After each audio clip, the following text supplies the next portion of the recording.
होय होय, कालचो रविवार पण फुकट घालवूक नाही मी. आता पावसाळो सुरू झालो हा. म्हणजे पुढचे सगळे रविवार मी घरात कसे बसून काढतलोय ता माका जमतच नाही. मग काय, गावडे आणि परब फॅमिली मिळून 2 गाडये आणि एक टेम्पो भरून कासार टक्क्याक निघालो. सिलेंडर नेऊचो होतो पण तो आधीच रिकामो आणि त्यात असो गॅस भरत होते, म्हणून मग आम्ही लाकडाच नेऊचं ठरवलं. मग सगळं संसार टेम्पोत भरलो आणि निघालो.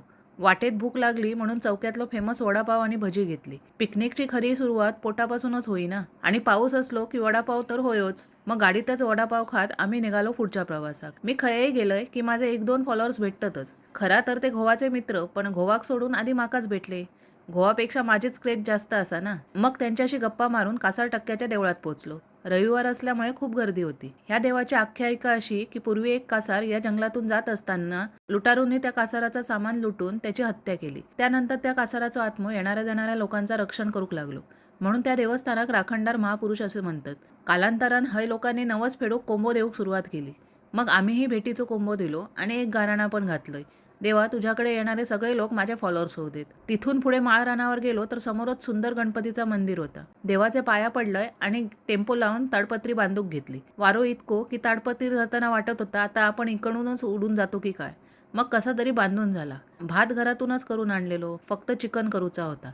आता तुम्ही म्हणत असतालाच तू काय काम केलंस? अहो, मी घरात जेवढा लाडक्या तेवढाच शेजाऱ्यांकडे पण, म्हणून माका फक्त ताडपत्री धरूचा VIP काम दिल्याने.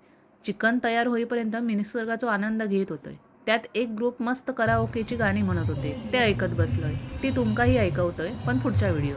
मी मस्त माळरानावर फिरत होतोय आणि ही पोरं जेवणासाठी पाणी आणत होती. मध्ये मध्ये पाऊस पण पडत होतो. लहान पोरांका खेळाक पण चांगली जागा मिळालेली. एकदाचा चिकन तयार झाला, मी सुद्धा जेवणाक थोडं हात लावलंय. पाऊस थांबल्याबरोबर जेवण वाढूक घेतला आणि बापे आणि पोरा जेवूक बसली. तोपर्यंत मी रस्सो टेस्ट करून घेतलोय आणि जसा सगळ्यांचा जेवण संपला तसा म्हटलं आता चिकनवर मस्त ताव मारायचो. पण माका सहजासहजी चिकन कसा मिळात, कारण मी जेवूक बसाक पावसान एंट्री मारली. आमका निवांत जेवूकच देईना. पण मी तरी काय कमी, समोर चिकन आणि मी उपाशी बसायचा जन्मात नाही. मग मी आणि बाकीच्या बायका टेम्पोत जाऊन बसलो. बाहेर मुसळधार पाऊस, आत गरमागरम चिकन, 5 स्टारपेक्षा भारी फिलिंग. जेवण झाल्यावर म्हटला आता पावसात भिजल्याशिवाय पिकनिक पूर्ण कशी होईत. मग मनसोक्त भिजलो. घरी येताना थंडी वाजायला लागली, म्हणून कट्ट्यावर अमृततुल्य चहा पिलो आणि अशा प्रकारे आमचा रविवार संपलो. बाकी ह्या पिकनिकची खरी धमाल, आमचं गोंधळ, पावसातली मजा आणि चिकनची गोष्ट बघायची असात तर यूट्यूबवर पूर्ण व्हिडिओ टाकतंय, नक्की बघा आणि सांगा पुढच्या रविवारी मी खय उंदडाक जाव. चला बाय.